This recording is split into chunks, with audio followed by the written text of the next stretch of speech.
Hello गुरु friends, how are you? Hope so कि आपकी प्रिपरेशन अच्छी चल रही होगी। और प्रिपरेशन के साथ साथ अब हमें अलग तरह की स्ट्रेटजी भी तैयार करनी है। देखिए, रिटर्न पे हमारा पूरा फोकस है, ठीक है। ओनली 2 वीक्स आर लेफ्ट, ठीक है। तो इस संडे को, जो अभी आज मंडे है, इसके बाद जो आपका सैटरडे या संडे आएगा उस दिन मैं वीडियो लेके आऊंगी जो लास्ट 7 डेज की प्रिपरेशन है उसकी स्ट्रेटेजी क्या होनी चाहिए, ठीक है। तो वो मेरी वीडियो सैटरडे तक आ जाएगी। दूसरी बात मैं ये बता रहा हूँ कि रिटर्न के साथ साथ अब हमें हल्का हल्का थोड़ा चारों तरफ फोकस करना है, उसकी प्लानिंग करनी है। पहली देखो प्लानिंग क्या है, पहली प्लानिंग है कि what after the return exam, कि रिटर्न एग्जाम के बाद क्या करना है। 29 जनवरी को जब आपका रिटर्न हो जाएगा, 11 से 1 बजे तक का एग्जाम का टाइम है। 1 बजे के बाद जब एग्जाम हो जाएगा तो उसके बाद क्या करना है। देखिए, आप हर एक पेरेंट्स ये मान के चलिए कि आपके बच्चे का सिलेक्शन होने वाला है। आप पॉजिटिव रहिए, ठीक है। पॉजिटिव रहना है, ये मान के चलना है कि मेरे बेटे का सिलेक्शन जरूर होगा। जो 600 में से 100 बच्चा रिटर्न में क्वालिफाई होगा, उन 100 बच्चों में मेरे बेटे का नाम है, ठीक है। सब पेरेंट्स ने ये मान के चलना है। और इसी को मानते हुए हर एक पेरेंट्स ने 1 फरवरी से अपने बच्चे की वाइवा वोट की प्रिपरेशन स्टार्ट करा देनी है, ठीक है। देखिए, 29 को एग्जाम है, आप 29 को वापिस आओगे। 30-31 2 दिन बच्चे को थोड़ा रेस्ट के लिए दिए, बच्चे ने काफी मेहनत की है रिटर्न टेस्ट के लिए। तो 1 फरवरी से, फ्रॉम द 1 फरवरी, आप बच्चे को वाइवा वोट की प्रिपरेशन जो तैयारी है वो शुरू कराइए। देखिए, वाइवा वोट की कहां से प्रिपरेशन आप स्टार्ट करा सकते हैं। मैंने पहले भी बताया था कि आपको यूट्यूब पे लिखना है पीडी क्लासेस और ग्रुप स्कूल, सिर्फ इतना लिखना है, पीडी क्लासेस और ग्रुप स्कूल। बहुत अच्छे टीचर है वहां पे, मनोज सर है, और वो बहुत अच्छे तरीके से प्रिपरेशन कराते हैं, ठीक है। आप वहां से कंसल्ट कर सकते हैं। अगर 5 वीडियो है, 5 वीडियो के भी क्वेश्चन अपने बच्चे को करा दिए तो बहुत कॉन्फिडेंस बिल्डअप हो जाता है बच्चे के अंदर, राइट। पहली बात तो ये कि वाइवे के लिए आपको 1 फरवरी से तैयारी शुरू करा देनी है, बिना ये सोचे कि बच्चे का रिटर्न क्वालिफाई होगा या नहीं होगा, ठीक है।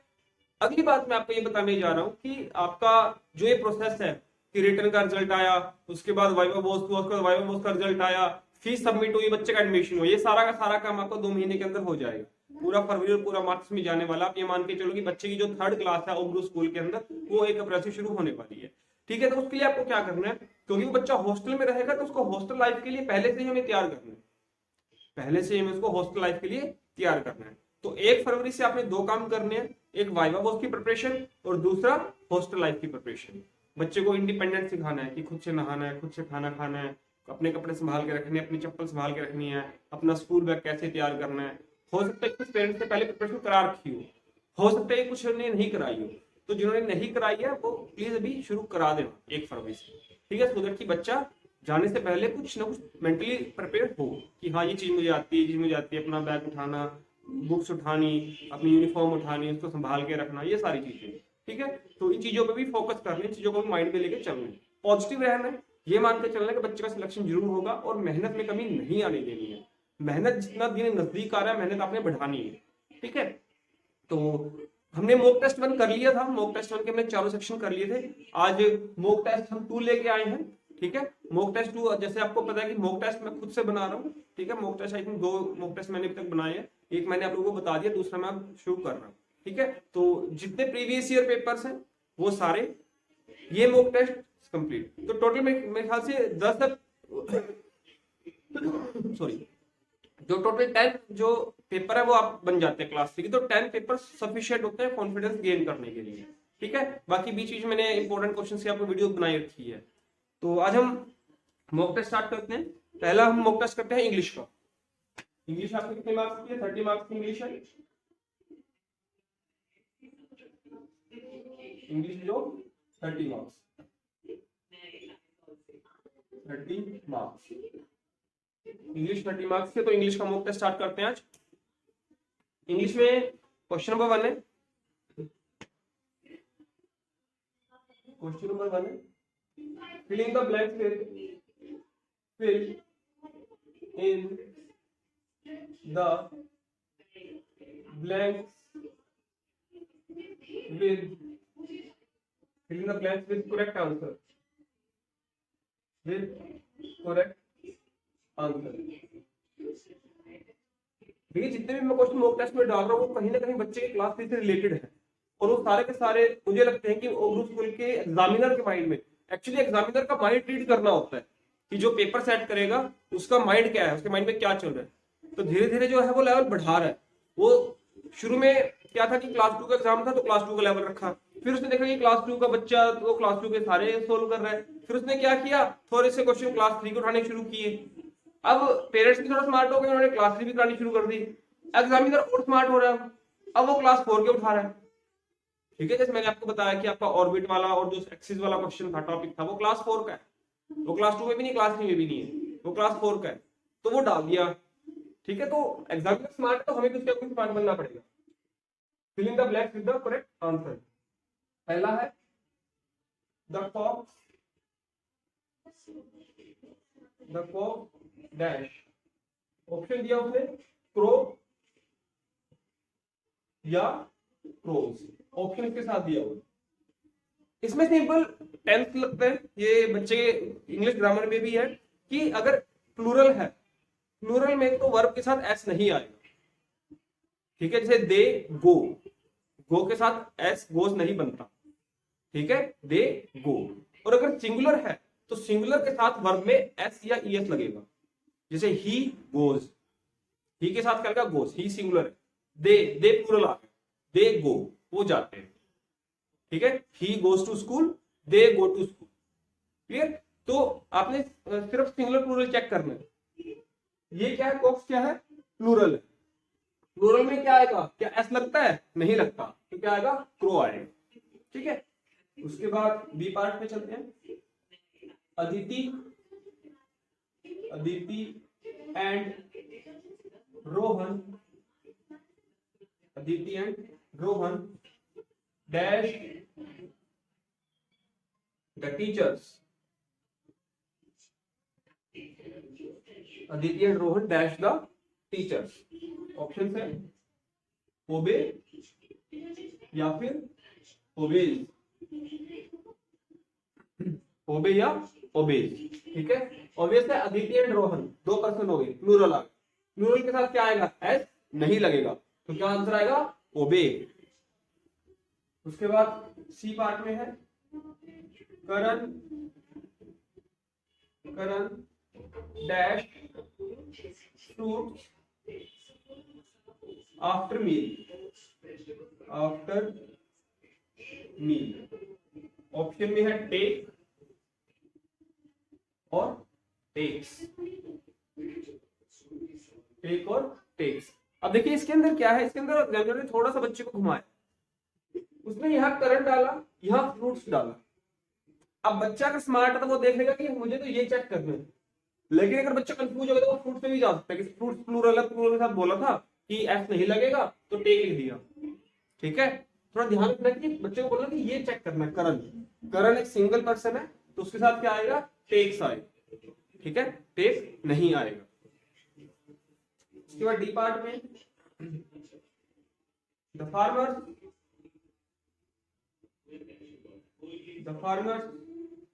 of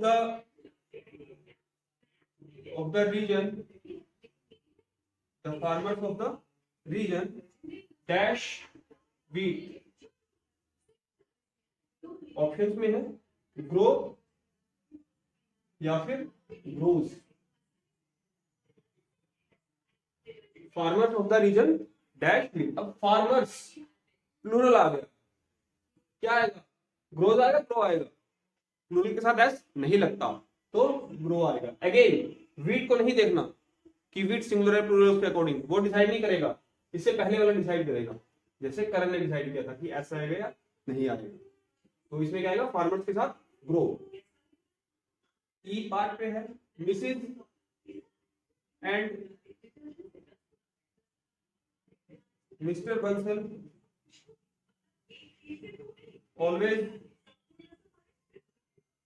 always dash us to their parties। Option में है इनवाइट और invite.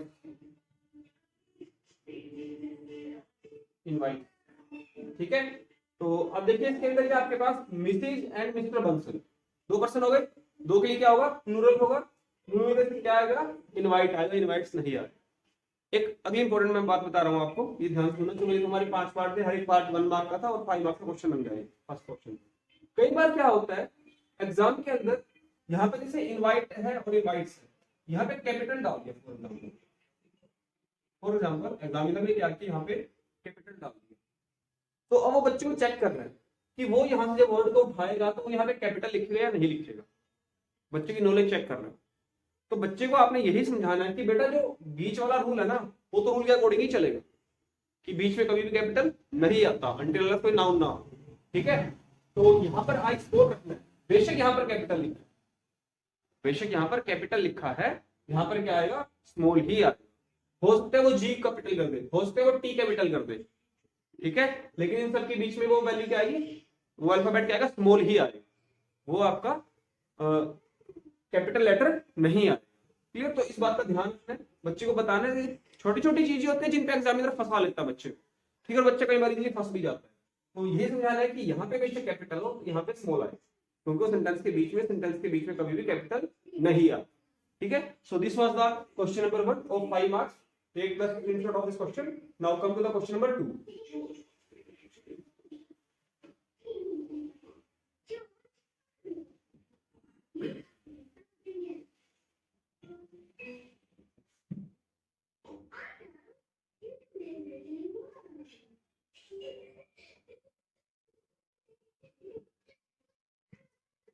Question number 2, question number 2 में है राइट द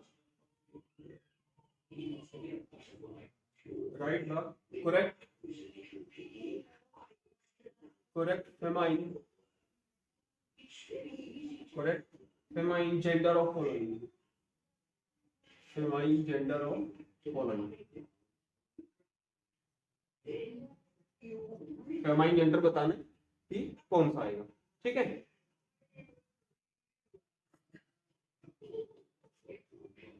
तो करेक्ट फेमाइन जेंडर में बताना है, पहला है वेटर। देखिए वेटर का मैं बार बार लिख रहा हूं क्योंकि वेटर से जब वेट्रेस बनता है तो स्पेलिंग में चेंज आता है। जिस भी लेटर के पीछे ई आर होगा और जब उसका वेट्रेस बनेगा तो ई हट जाएगा।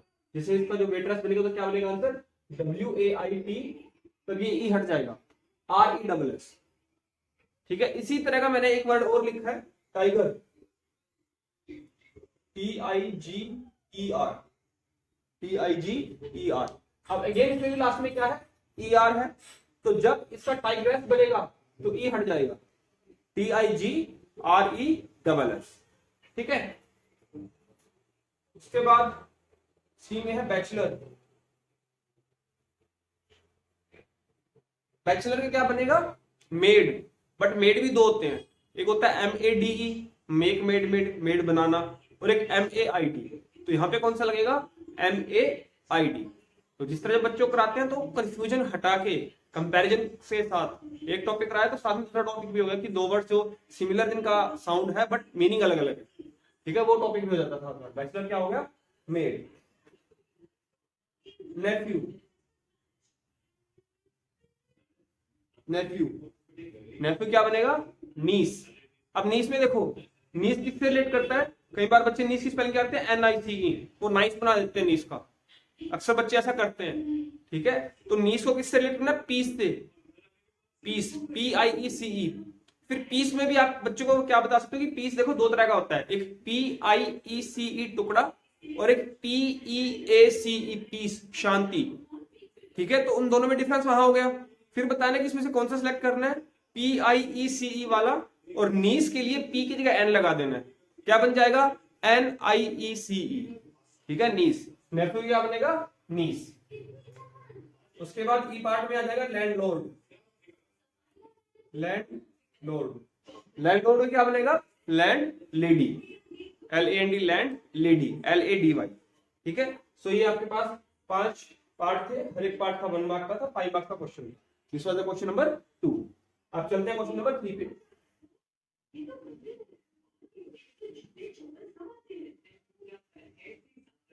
क्वेश्चन नंबर 3 पर चलते हैं।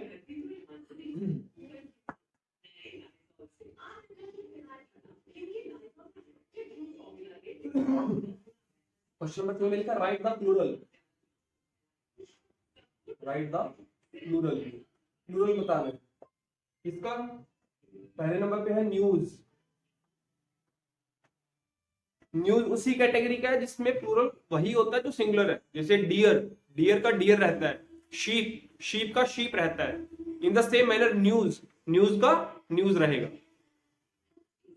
उसके बाद बी है रूफ, रूफ, रूफ का रूफ्स। सी का स्टोरी, स्टोरी, स्टोरीज, वाई हटके IES। फुट, फुट का फीट। मैच, मैच का मैचेस। ठीक है, तो इस तरह आपको प्लूरल भी याद करने हैं। ठीक है, जेंडर हो गया, प्लूरल हो गया, इसी से सिलेबस बनता है सारा, कोई अलग से डिफाइंड सिलेबस नहीं है। जैसे मिलिट्री स्कूल में या सैनिक स्कूल में अलग से डिफाइंड सिलेबस होता है, इसमें कोई डिफाइंड सिलेबस नहीं है। क्लास 2 का जितना भी टॉपिक है वो ही है। ठीक है, क्लास 3 का उसमें एक्स्ट्रा ऐड करना पड़ता है लेवल को हाई बनाने के लिए। ठीक है, तो 3 क्वेश्चन हो गए, 5 मार्क्स ईच के, 50 मार्क्स का क्वेश्चन हो गया। अब चलते हैं अगले क्वेश्चन पे। अगला क्वेश्चन भी फिल इन द ब्लैंक्स का ही है, क्वेश्चन नंबर 4।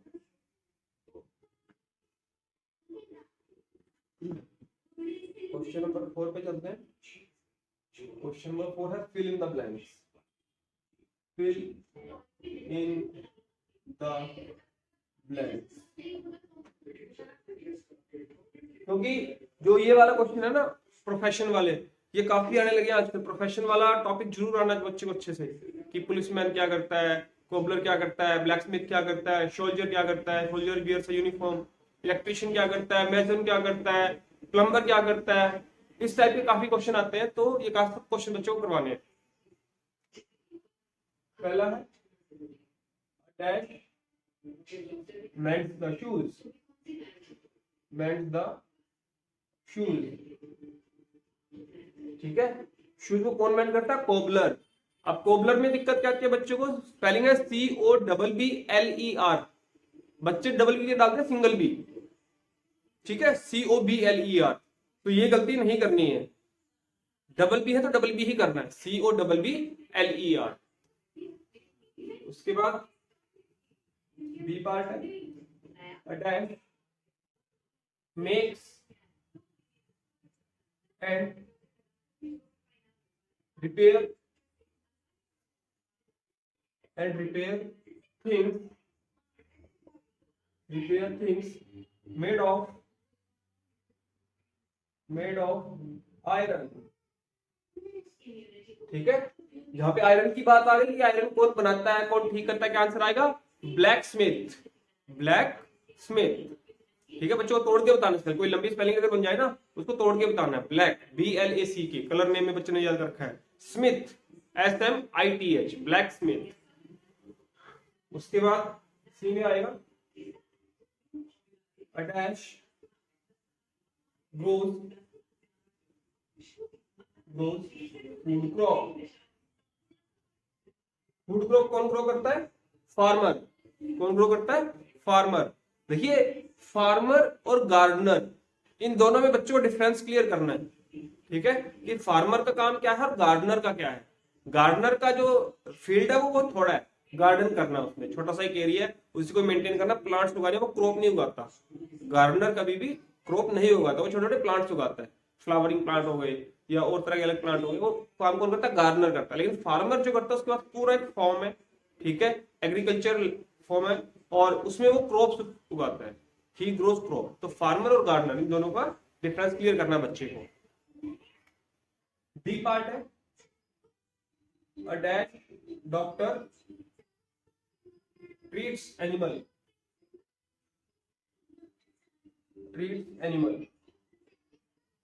एनिमल का जो डॉक्टर है उसको हम क्या बोलते हैं? उसको हम बोलते हैं वेटरिनरी डॉक्टर। ये क्वेश्चन मैंने क्यों डाला? क्योंकि 2022 में आया हुआ।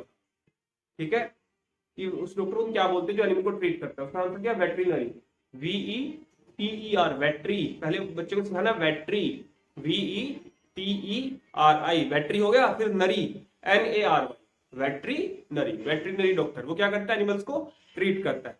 इन द सेम मैनर अगर एनिमल्स के लिए चिल्ड्रन आ जाए, a deaf doctor who treats children. Children का क्या होता है? चिल्ड्रन का होता है पेडिएट्रिक, पेडिएट्रिक, PEDIATRIC, पेडिएट्रिक। ठीक है, चिल्ड्रन को ट्रीट करता है पेडिएट्रिक।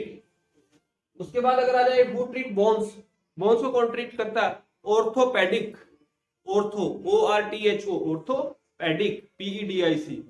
ठीक है, तो ये थोड़ा सा एक चीज कराते हैं तो बच्चे को दो चीज एक्स्ट्रा करानी चाहिए। एग्जामिनर का नहीं पता कि कहां से ये क्वेश्चन डाल, हमें अपनी तरफ से प्रिपेयर रहना है। बाकी देखो जो होगा वो बाद में देखेंगे, बट हमें युद्ध है पूरे अच्छे तरीके से लड़ना। ठीक है, इसको एक वॉर लेवल में पहले बोल के जाता हूँ कि वॉर लेवल पे लेके जाना है इसको। उसके बाद ई पार्ट में चलते हैं। A dash makes cloth for us. ठीक है कि क्लोथ कौन बनाता है, क्लोथ कौन सिलता है? ठीक है, टेलर। इसका आंसर आएगा टेलर, TAILOR। ठीक है, इसका आंसर आएगा टेलर। तो ये प्रोफेशन से रिलेटेड कुछ क्वेश्चन है जो मैंने अपने मॉक टेस्ट में डाले। सो this was the question number 4, it is also 5 marks. तो अभी तक हो गए हमारे पास 5 हो जा 20। क्वेश्चन नंबर 5 पर चलते हैं। क्वेश्चन नंबर 5 जो हमने डाला वो भी 2022 या 21 में क्वेश्चन आया था, उस टाइप भी क्वेश्चन मेरा आई थिंक 2022 में आया था ये क्वेश्चन। बस मैंने सेंटेंस बदला इस बार। क्वेश्चन था fill in the blanks, fill in the blanks with words in box to form correct phrase, to form correct phrase in the space provided, in the space provided।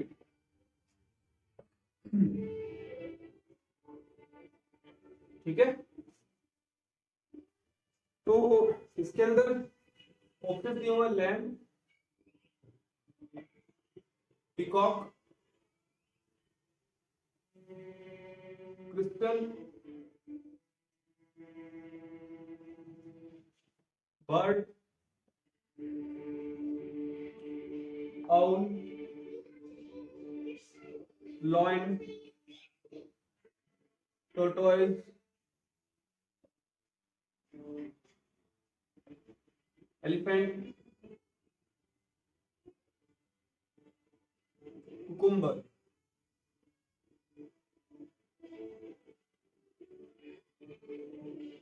तो ये options दी गई है इसके अंदर, इनमें से सिलेक्ट करना है। सारे सिलेक्ट नहीं होंगे, सारे सिलेक्ट नहीं होंगे, सिर्फ 5 हमने लाइन देंगे और 5 में से मतलब इनमें से 5 ही सिलेक्ट होंगे। वो 5 कौन से होंगे वो देखना। ठीक है, पहले क्या होता था कि जितने ऑप्शंस थे उतने ही जितनी सेंटेंस होती थी उतने ऑप्शन देते थे, तो बच्चा ऐसे लगता था कि ये टिक हो गया, ये टिक हो गया, ये टिक हो गया, लास्ट वाला बच्चा अच्छा ये बचा हुआ, ये आंसर हो गया। अब एग्जामिनर स्मार्ट हो गया, एग्जामिनर क्या किया कि मोर देन 5 ऑप्शन दे दिए, कि ऑप्शन दे दिए 10 और सेंटेंस दिए 5। अब छाटो कैसे करोगे? ठीक है, इस तरह से। तो पहला है इसके अंदर as proud as a dash. ठीक है, इस क्वेश्चन का आंसर आपने ट्राई करना है। अगर नहीं आते मेरे को कमेंट बॉक्स में लिखना है, फिर मैं कमेंट बॉक्स में रिप्लाई कर दूंगा। ठीक है, as proud as a dash. B part है as wise as a dash. C part में इस टाइप का आया था क्वेश्चन 2022 में। ठीक है, as wise as a dash, as free as a dash. D part में है as gentle as a dash. और ई पार्ट में है as cool as a dash. ठीक है, तो ये क्वेश्चन डाला हमने क्वेश्चन नंबर 5 में। ठीक है, इसका ट्राई कराना बच्चे को और खुद भी ट्राई करना है। बच्चे को नहीं है तो खुद ट्राई करना है। अगर आंसर ना मिले फिर मुझे आप कमेंट बॉक्स में लिखना, मैं इसका रिप्लाई कर दूंगा। ठीक है, तो ये था क्वेश्चन नंबर 5। क्लियर, इसके भी 5 पार्ट है और 5 मार्क्स का क्वेश्चन है। टोटल 25 मार्क्स का इंग्लिश सेक्शन हो गया, 30 मार्क्स का। लास्ट क्वेश्चन करते हैं क्वेश्चन नंबर 6। इसलिए 1-2 साल से ट्रेंड बन गया है एडजेक्टिव फाइंड आउट करने का, ठीक है, क्योंकि क्लास 2 के अंदर ये जो टॉपिक है वो एडजेक्टिव नाम से है ही नहीं। क्लास 2 के अंदर जो ग्रामर की बुक है उसके अंदर ये टॉपिक है डिस्क्राइबिंग वर्ड्स के नाम से, ठीक है, जैसे नाउन है वो नेमिंग वर्ड्स के नाम से है, एडजेक्टिव है वो डिस्क्राइबिंग वर्ड्स के नाम से। तो बच्चे को डिस्क्राइबिंग वर्ड जो है उसके ही ब्रैकेट में लिख देना कि एडजेक्टिव, कि बेटा थोड़ा स्मार्ट बनो, डिस्क्राइबिंग वर्ड नहीं है वो एडजेक्टिव है, नेमिंग वर्ड नहीं है वो नाउन है, एक्शन वर्ड नहीं है वो वर्ब है, ठीक है। बच्चे को थोड़ा लेवल पे लेके जाओ, नेक्स्ट लेवल पे। तो एडजेक्टिव की बात करते हैं हम। Find and right adjectives,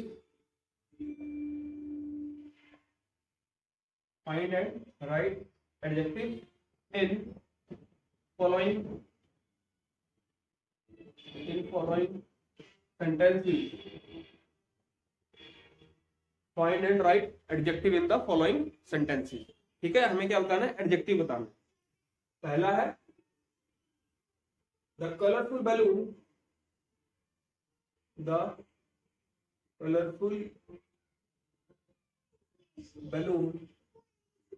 was tied to the railing,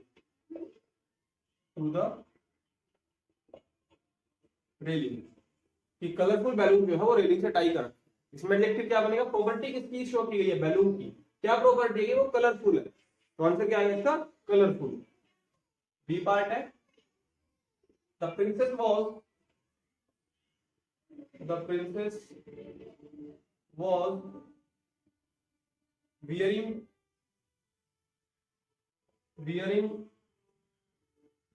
a beautiful gown,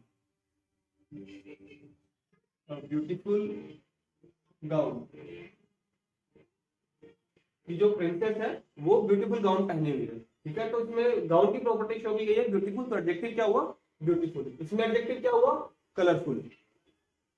C part में चलते हैं। A heavy rainfall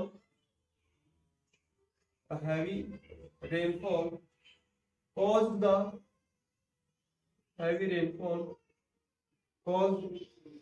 traffic jam.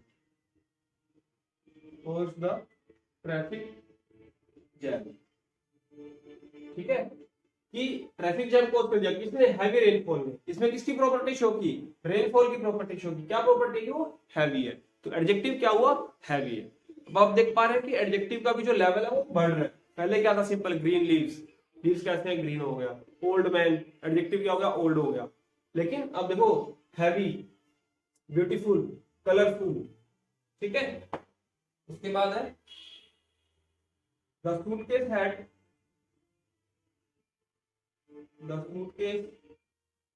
had a magnetic lock। अब जैसे मैंने आपको बताया कि कुछ एक एडजेक्टिव तो ऐसे होंगे जो हर बच्चा कर लेगा, कुछ एक ऐसे होंगे जो हर बच्चा नहीं कर पाएगा। जैसे ये है suitcase had a magnetic lock, इसमें बच्चे को मैग्नेटिक वर्ड का पता ही नहीं, क्लास 2 में कहीं पे मैग्नेटिक वर्ड आया ही नहीं है, ठीक है। बट लॉक की प्रॉपर्टी शो की, लॉक कैसा है, मैग्नेटिक लॉक, ठीक है। तो इसमें एडजेक्टिव क्या आएगा, मैग्नेटिक आएगा। ये पार्ट पर चलते हैं। ये पार्ट में लिखा राम इज बियरिंग